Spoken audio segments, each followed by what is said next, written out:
Hej alle sammen, jeg skal lave et spinat med radiser.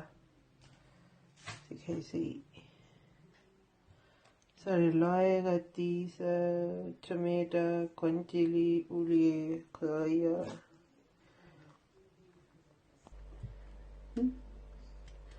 Så skærer vi radiser.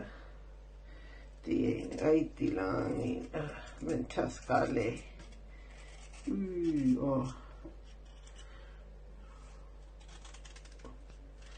Ja, sådan. Nå, så skærer vi radiser i gryden. Sådan der små stykker. Ja. Og nu har jeg skåret tomater og løg i og grøn chili i. Så kommer jeg olie i og spinat i gryde.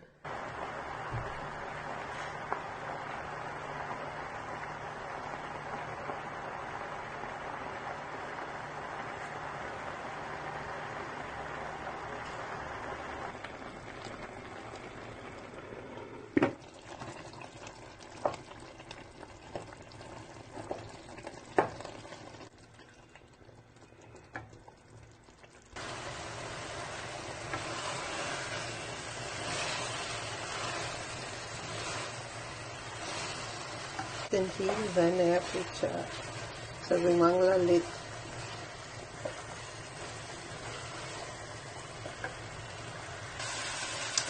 Så den er blevet helt lavet, og I kan se, det er kun lille oliedejerne tilbage. Vandet er blevet helt tørt. Så vi ses næste gang. Hej.